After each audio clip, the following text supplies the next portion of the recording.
Hello. Welcome to the Be Engaged podcast, where we bring together brilliant minds, elevate discussions across many industries to promote unity. Welcome. I'm your host, Michelle Harper. Today, we're talking with Matt Balaker, a comic, writer, and former investment fund manager, as well as a host of the Matt Balaker podcast collab, baby. Matt, welcome to the podcast. Thank you, Michelle. I'm excited to elevate brilliant minds. This is a first, so... Hey, we need a break. We need comedians. We need a little bit of get us through this time. So I think this is timely. Not all your guests can be brilliant, so I need to pull down the average a little bit. So I'm honored. I think you're pretty good. Okay, so industry trends in comedy. Tell me how close this is for the fun fact. So I kind of researched a little bit. So digital first comedy is one, independent touring to direct fan models, podcasting, multimedia expansion. There you go. You're already on it. There is one that said AI and interactive comedy. So I'm interested to hear your thoughts on that. Global and niche comedy markets, comedy film and TV evolution. And lastly, edgy and inclusive comedy. So of those choices, of those items, which one do you agree with? Which ones do you not agree with? Well, I hate them all. No, I think your finger's on the pulse, Michelle. You clearly did your homework. Well, this was AI. I mean, I use OpenAI for everything. Well, good work, OpenAI. I think one trend that's pretty different from probably a generation ago is on the touring side, like the kind of direct to audience. I think that's probably similar with music too, and maybe even some like my older brother and his wife are independent film producers, and kind of the intermediary seems to be going away. It's like the more, and I've seen this a lot with comedy, but the more you can build your own audience. I mean, it's pretty straightforward. If you can eliminate the need for a promoter or a producer, you get to keep all that money. So it's hard enough to make a living in this, but if you can do that, you have a slight advantage. It's like the barrier of entry, and that it's even the same thing in my industry. Like I used to have the barrier of entry of my leads, my bosses giving me the opportunity to, talk, or giving me the opportunity to publish an article. You can go direct to, LinkedIn. You can go direct to it's sponsored, a lot of sponsored articles. You can have a podcast where it's direct to your people that you want to influence. So it's the same thing. I don't have to have that barrier of somebody advocating for me or somebody allowing me to be, a leader. You can just be who you are. It seems that same way with comedy. Yeah, the velvet rope isn't there. Like the gatekeepers have kind of left. And I mean, it's a little bit of a be careful what you wish for. Yeah. Because you're going like, if I only had a platform, I'd get millions of viewers. And it's like, now everyone has a platform. So, yeah. It's still a marketplace of ideas. So, I mean, even though there are fewer barriers, you still have to be good. You still have to find a niche. You still have to find people who want to listen to you or see you. And I mean, that's never easy, but it's definitely different than it was, I'd say, 30 years ago. Yeah, it's still based on the content. How good is the content? And artists, I was listening to some Goldie Hawn's daughter. What's her name? I know. Gosh, we'll remember her name. Alexa, what's the name of Goldie Hawn's famous daughter? Goldie Hawn's daughter is Kate Hudson. Kate Hudson. There you go. Thank you, go. Alexa. Off. So Kate was saying they were talking about nepotism, and she goes, "Well, in artists, I don't understand nepotism in artists because either you're good and people follow you or not. Like business nepotism, got it."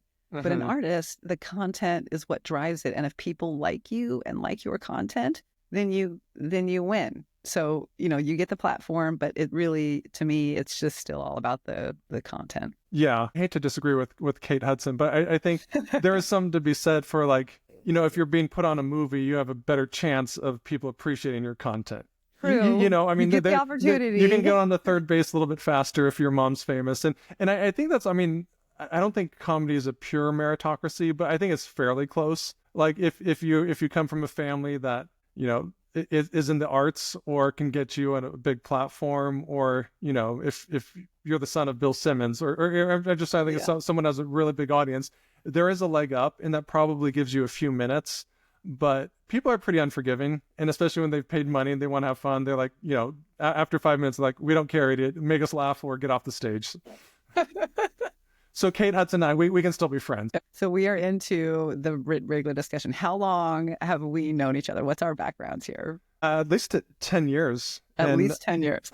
And I think one fairly embarrassing story with, your handsome, wonderful husband, is when we first got here, it was honestly like not even a month in, and someone invited me to play poker, and Ashley was still pregnant with our second, and I hadn't played in like 15 years, and she's like, "Oh, I'll teach you," because she, we'll practice, and I was like, "Oh, okay, cool, we'll practice," and then we never practiced, Michelle, and I forget what I did, but like, I think I folded before you anteed, and your husband looked at me like, "What kind of effing idiot would do that?" And it was like, I just don't get it. Why would you do that? And I was just like petrified because I was like, my wife said she'd practice with me, and I didn't want to say that because then it would be even more embarrassing. So I just like, yep, I wanted you guys to get my money to like loosen things up. So for like months or maybe years, I was just like so embarrassed to tell the truth. So I think I needed you to come in and have this platform where I could say, Brian, I love it. I forgot how to play poker for 15 years, and I just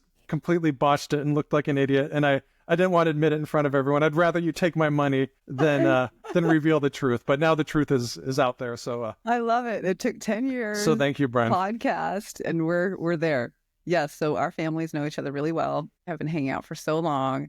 My favorite story, and then we'll get to the cup. The Harper Friends Christmas party is where that cup comes from. So we all have been hanging out. Pandemic happens. There's 40 of us probably that pre-pandemic would all hang out. Our kids were super young. Kids are the same ages. And then the pandemic, we went into the Zoom, and we're all doing over-unders on how long it would last. Everybody was wrong. Like, I think maybe 2.5 weeks. I'm being conservative. 2.5 weeks. I had just had my third. To flatten the curve. Yeah. So we were all totally wrong. 3 years later, and we were the hosters. The Harpers are the hosters of parties. That's what we're known for. And we bring people together. And so after the pandemic, I'm like, oh, let's have a party. Hey, Balakers, do you guys want to host a party? We're going to have a party, but at your house. Is that cool? Yeah. So I got the taco cart. I'm like, we're all going to the Balakers. And we had just met the St. John's. So we had just met them. I'm like, you guys have to know the Balakers. Like, you guys are going to get along great. And they came over, and they were like, and they give us so much hell every time. They're like, wait, you hosted a party at your friend's house, and it was really fun. And I'm like, yeah, that's what I did. Well, I think you're a trendsetter. In fact, I was chatting with my wife, Ashley, about this, in advance of the podcast, and it kind of opens up friend groups. Yeah. And throwing a party can be kind of stressful. And if you have someone to split costs with and just kind of plan, having the house or the venue is not necessarily the hard part. It's all the other planning. And so I think you're onto something. I think you're ahead of your time, Michelle. And more people should do it. More people should have parties at other people's houses. You are welcome. There we go.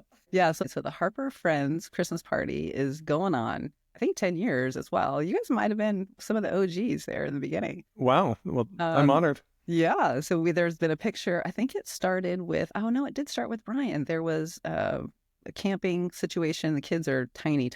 Back in those days, we could drink a little bit more than we can now. That's been the biggest change I've noticed over the years. The biggest change. We're all like real adults now. Real adults. It's really boring. Yeah. It's very, very sad. And so they woke him up. I think it was Jeff and Jeff and Jed woke him up, and he was like, what?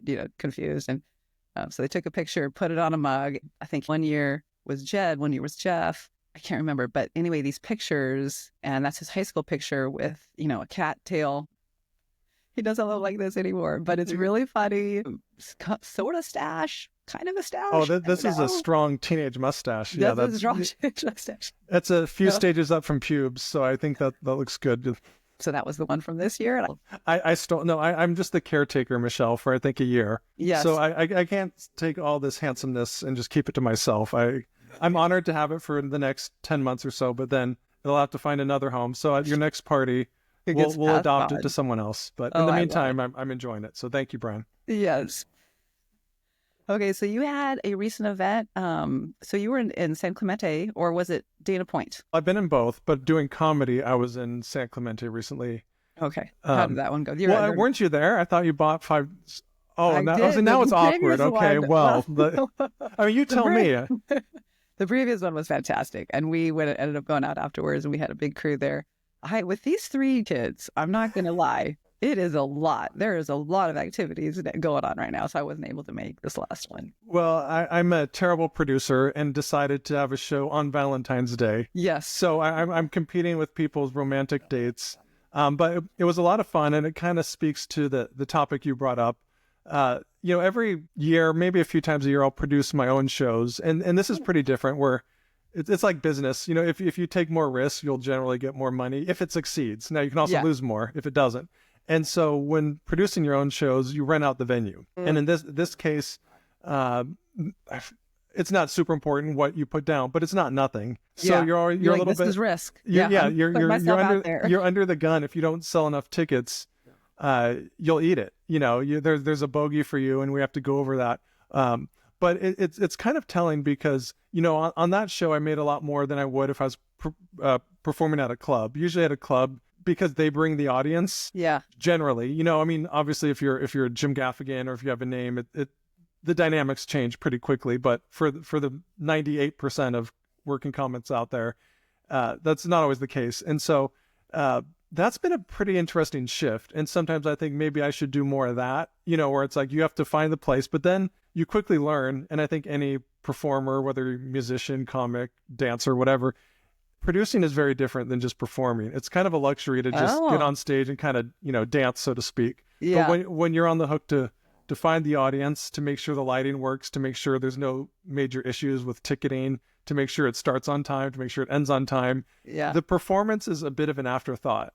And it shows like, there's way more to any sort of creative business than just the fun creative part. In fact, that's sort of the dessert. It's like the practice, the calling, the promotion, that's the vegetables. That's the working out. You guys did not tell me that you were producing it. I would have helped with getting the people It didn't matter. I mean, it's sold out anyway. Okay, so, good. All right, that makes me feel better. I'm like, I've got the network. You guys got to tap into my network. Absolutely. But that's that's a good lesson for like aspiring performers out there. It's like, if you can bring an audience, that's the game. Obviously, hopefully the audience likes you, but kind of like you're talking on one of your bullet points about inclusive versus more targeted comedy. There's something for everyone, and I think it's really about tapping into your audience, and that's much easier said than done. But if you can get an audience, you don't necessarily have to be the best or this or that. You just have to provide something that a group wants, and then you can have a decent career. One of these decades, I'm going to get that, but that's my goal, Michelle. I mean, you sold out your first production comedy effort. Well, right? I've produced before, but I sold out my first production of that month for this year. So that's that's yeah. In fact, my first endeavor into production was around 2006. I lived in Hollywood, or technically West Hollywood. There's a bar called Red Rock. It was about a quarter mile down the street from the Comedy Store, about a mile away from the Laugh Factory. And I'd been doing comedy for about a year or so. And it's hard to get stage time, but I figure if I provide a platform for other people, I can be on that same platform. And I knew what I didn't want in a comedy show, and that was bringer shows. The comics are essentially in charge of bringing the audience, but these are comics who are total amateurs who don't have a following. So it's generally going to be just friends of people performing, and that's not very sustainable. So I think for people out there who are, if you're into stand-up, if you're into some sort of performing arts, try producing. I mean, it might not be the fun, it might not be the most rewarding, but I think it's super necessary. And I'm really grateful I did that, because through that platform, I was able to meet a lot of comedians that I'm now super jealous of today and bitter and spiteful. So without that, I wouldn't have had that. I mean, you wouldn't be here today. No. So let's take it back. So how did you even get into comedy? So what brought... My mom didn't hold me enough, and I didn't get enough attention. I'm a middle child, and so I can't get enough love, and so I seek that every day from strangers. Were your parents funny in comedy? Or? Yeah, I mean, my mom is like super silly. Like she's the type who will like start a joke and not remember the punchline, but it'll be the funniest thing you've ever heard. And then my dad is more cerebral, where I mean, he loved, like, even when, like, I remember my younger brother was like in his late 30s, and my dad would like want him to leave the room because he was going to tell a dirty joke or something. So I grew up in a home where it was definitely like encouraged. Like I could get away with more if I could make someone laugh. Something that stuck with me. I remember Evening at the Improv. That was it was on A&E, and my dad would record it on VHS. I'm kind of dating myself a little bit, but after school, that was sort of my reward.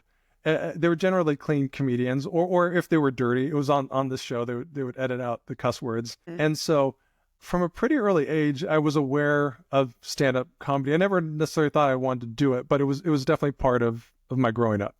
Mm-hmm. How about you? Like when you were a younger girl, sorry, when growing up, did you was that something you watched on TV? Was that part of your upbringing? It's so interesting. Back in Kansas, back in the day, we didn't have cable. We didn't have VHS and all the DVDs. We had TV of like the 3 channels and that's it. But we did watch a fair amount of TV.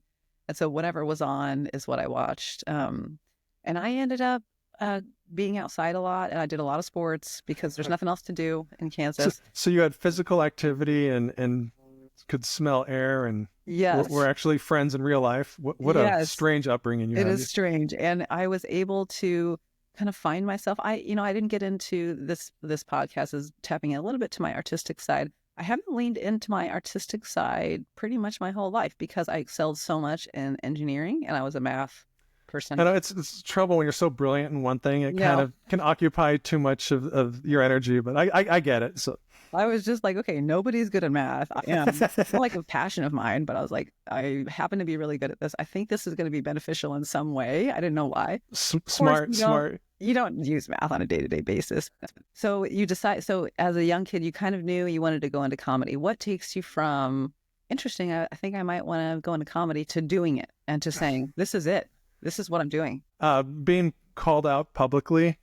I think it was 99, maybe 2000. I was interning at Conan O'Brien. Oh. So there were a lot of people roughly the same age. And it was about a week before I had to go back to California. And I went to an open mic with a fellow intern just to watch it because a lot of the writers were stand-ups or, at least were at one time. And so they mentioned that's how you get into it. And I didn't really think I was going to go perform, but I just wanted to see, all right, what is like the first step? And my friend Seth and I went and checked it out. And it was basically like therapy for people who couldn't afford a therapist. Like it was pretty unstructured, really depressing. But I found that so comfortable because I was like, well, you could really say anything, good or bad. Yeah. And no one's going to remember. So it was like, all right. So we formed a pact after that. We're like, all right, let's practice this week. We'll write the jokes we've been thinking about in our heads for the last 20 years. And we'll do this because we're leaving. You're going back to Colorado. I'm going back to California. Like we have nothing to lose. And so we went there the next week and he didn't show up. So Seth, you wussed out. Seth. And then you put your name in a hat. And I sat there for, like 2 hours. I was the last ticket pulled. And I did my 4 minutes. I don't remember many of the jokes, or probably any of them, but I did practice. That was one thing. I actually had setups and punchline. And then the biggest compliment was like, I didn't die. And then the lady who ran the show was like, oh, like that was good. Where else do you perform? And I was like, oh, that was the first time I did it. And she might have just been being nice. And I was like, oh, I didn't completely like fall on my face. Like, oh, wow. Yeah. And then, I've been chasing the dragon ever since. Yeah. You get a little bit of like success and it feels good. And you're like, well, then take us through. You start in comedy, you're working your way, fund management, investment fund manager, like the dichotomy of that career with comedy. Tell us about I think some of it, and this is, probably not the advice people want to hear, but I think sometimes if you want to make it in something where the odds are really against you, you probably shouldn't have a backup plan. But if you want to be like a well-adjusted human, it's important. Yeah. So it's kind of like pick your poison.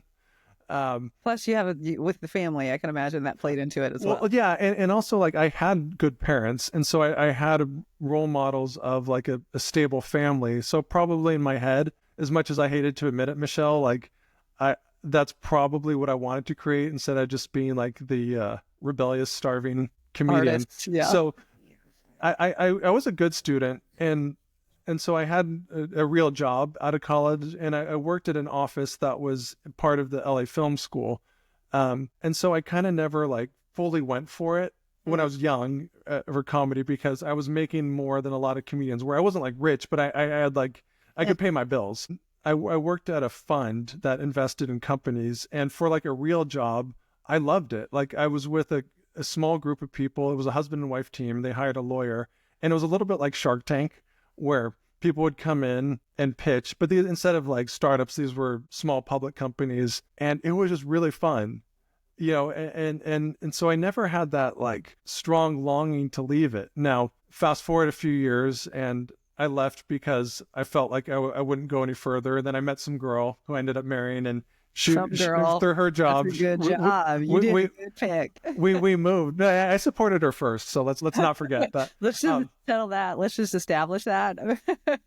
And then like a year before our first child was born, or around then, I started going a lot heavier into just stand up. So I kind of like delayed going for it. And then once Reed was born, kind of had this, come to Jesus moment. As like a lot of parents, you unfortunately realize it's not all about me and being, a needy kid. I'm used to things being all about me. And so it motivated me to try to find the balance. And that's something I still struggle with. Like, what is important? And also, how much can you breathe into these creative endeavors? But then sometimes I think it's just, it's basically an addiction or maybe a vocation. It's like, if you're passionate about something, especially if it's something that's really hard to make a living at, you kind of just have to be honest with yourself and say, it's going to be part of my life. And then finding that balance, whether it's the part of your life that pays your bills, or it's the part of your life that just keeps you from going insane, or it's the part of your life that gives you some personal time that's not being a dad or not being a husband. Yeah. That's all important. But finding like the right balance and finding out what's appropriate and figuring out, all right, am I fulfilled? Like, I don't think, I mean, maybe one of your brilliant guests can answer that. I certainly cannot. That's a real struggle. I'm struggling with that. And that's part of this podcast is I need to tap into my artistic side. And this is just for me. And so having that for the first time in my life at 40, whatever I am now, it just makes me happy. Well, good. And what kind of made it so you're like, I am going to do this? Like what, was there a... Yeah, it's interesting. an aha moment? There, I've been thinking about how it's a combination of things. So I was thinking about how do I influence in this world? I feel like we need more influencers that are kind of normal. I mean, nothing. Not all narcissistic crackheads or drug addicts. Yeah. Yeah. So I just felt like that we needed an example and I feel like the next generation of women engineers as one of my target audience, but then also younger folks. This is kind of how we actually talk as adults, as parents, as upstanding citizens in this world, and doing our part. But then lastly, it's the audacity that I have to just do it. Like I had the confidence to be like, I'm just going to do it. I could have fell really hard on my face, could have actually ruined my day job career, honestly. And it ended up working out. And so it was a big risk. It was a big personal risk. And I'm really glad I took it. Nice. So I think that's an important message. It's like, no one's going to take the risk for you. Yeah. And also it's like nothing is easy. Generally nothing is easy. That's fun and rewarding, but also the world isn't necessarily against you. And I think I was building up some of the, and I see this with a lot of people. It's like, you make excuses. It's like, oh, well, when my kids are older, or, I have to be this husband that can provide this and this. And so I'll put my comedy on the back burner. But I think when people have these, I don't know, passions or vocations, like we're talking about, you have to feed them. And you're kind of doing a disservice to the people around you. Cause I could be a real a-hole if I didn't have something that was fun for me and creative and kind of just my own world. And luckily I found something in stand-up that's feeds it for me. And that can be really challenging. Not everyone can find that. But so if you're fortunate enough to find something that gives you some joy, that's a little bit different from the run of the mill stuff, I think it's important on these people for those who have that to honor it and to go for it, and then not be kind of a baby and say, well, it's, if only this, or when my kids are this age, or when I have this much saved in the bank, because we're all going to die. Yeah. And we only get one run at this version of life. And looking back, I don't want to be like, well, I really just played it safe the whole time, and if you're not this huge commercial success, oh, well, I mean, it's, I always have a lot more admiration for people who go for it and put their necks out there, even if I don't necessarily agree or like, or if I'm not, I don't have to be a fan of everyone that does something, but I just think we need to encourage risk taking. And that was one thing that I learned to kind of in fund management. It's like, if anything, and I'm pretty conservative when it comes to like savings and stuff. That's but a lot of the people I saw that were clients that were successful went for it. And this isn't necessarily artistic. And then there's so many people who are envious of people that went for it that never took the chance themselves. And I was like, well, like, don't be mad at their success because you never had the courage to try for yourself. Yeah. And that was something that like I felt too, and I still do. So it's like, you know, if you have this inkling, if you have this calling, you got to go for it. Otherwise, it's only on you. Yeah. My last episode was with an astronaut on the ISS, and it was all, and one part of it was, and we're made of stardust. And in whatever, 40 years, 50 years, if we're lucky, I'm turning back into stardust. Basically, I'm dying and I'm turning back into stardust. From dust to dust. Yeah. Yes. I mean, isn't there a Kansas song on that? Like Dust in the Wind? Well, yeah. And from the band Kansas. Yeah. Yeah. And so even in that discussion, I kept thinking like, wow, I'm so glad I did this. I'm so glad I took the leap, took the risk. It was a really big personal risk. And it's just fun. And it's like, you know, we're only here for a small amount of time. It doesn't matter. Just do it.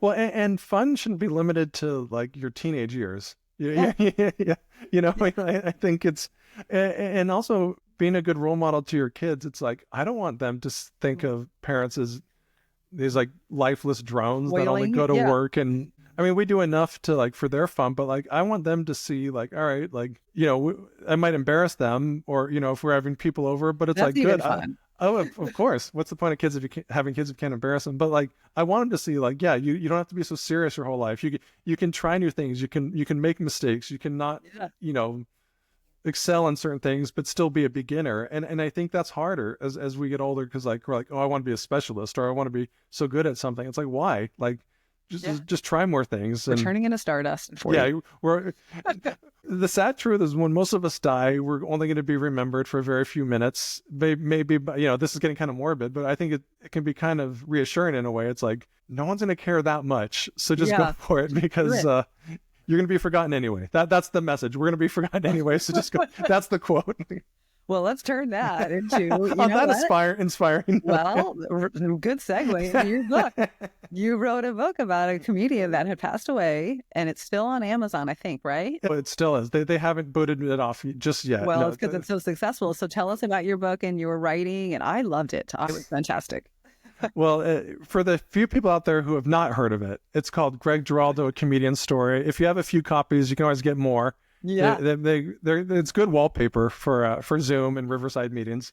But Greg Giraldo he's probably the comedian that I looked forward to seeing the most on TV, or I only saw him a couple times in live. And then he sadly passed away. He was only 44 in 2010. And I was inspired to write the book because when I had a day job that it's a different story, was not a great fit. At lunch break, I went on Amazon to buy a book about him just because I wanted something to kind of distract myself.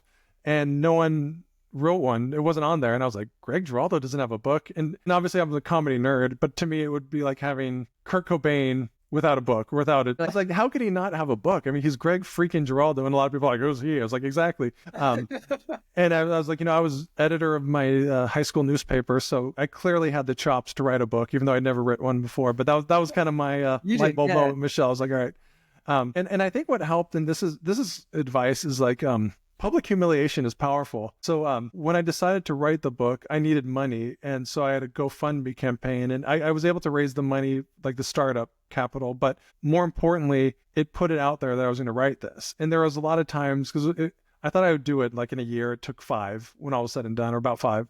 I had a lot of kind of angry people emailing me, not the nicest things, saying, you know, when is this blankety blank book going to be finished? Get off your blankety blank. And I was like, okay. A lot of blankety blanks, but it would have been easy to stop. I didn't want to wuss out. I didn't want people to think I wasn't going to follow through. So that was kind of that was a way longer answer than you requested. The inspiration was I thought someone should have a book about him, but the way it got done is because I said I would publicly. And so if you really want to do something that's hard, I say it publicly because it's harder to back out.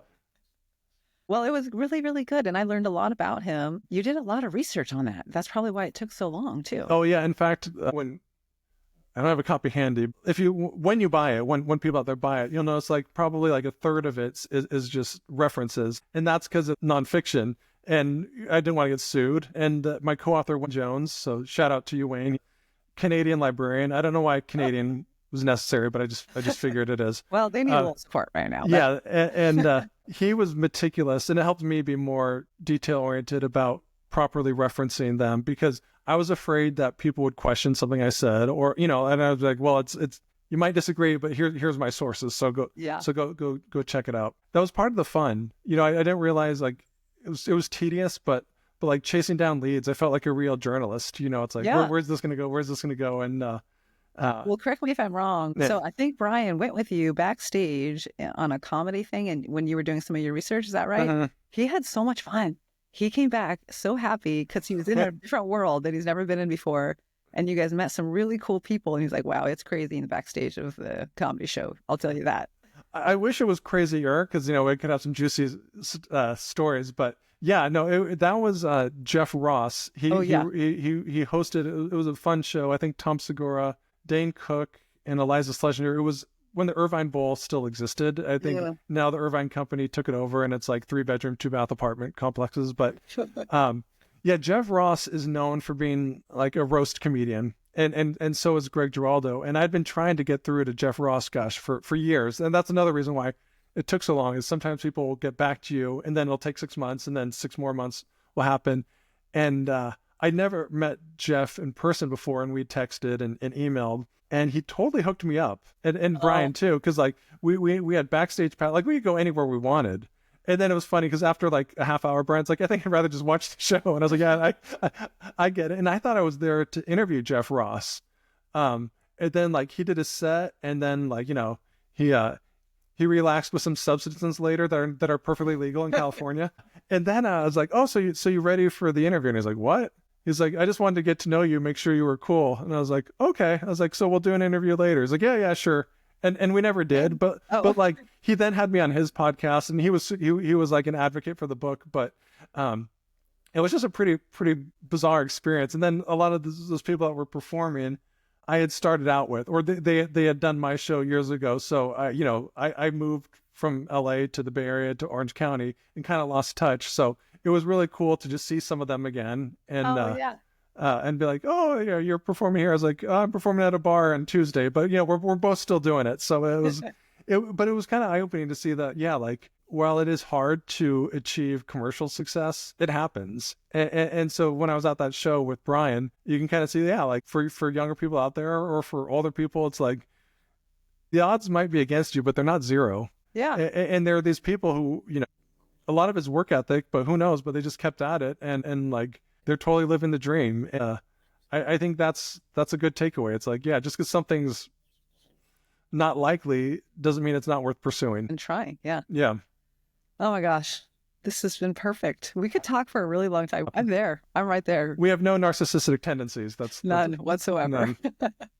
So, all right, favorite quote of the podcast. Brilliant Matt Balaker. I think that's what I heard. That's actually very true. My favorite quote you just said. The odds might not be with you, but they're not zero. The odds might be against you, but they're not zero. I think might be against you. We'll have to check the transcript. Not zero. Awesome, Matt. Thank you for joining. I appreciate your time. I know you guys have a busy, busy day. Well, I look forward to having you on the Matt Balaker podcast, and let's do this soon. Thank you, Michelle. Okay. Thanks, Matt. Thank you. Thank you for joining the Be Engaged podcast. This podcast was prepared by the author in her personal capacity. The views and opinions expressed in this podcast are those of the author and do not reflect the official policy, opinion, or position of her employer. Thank you again for joining. All rights reserved to Be Engaged.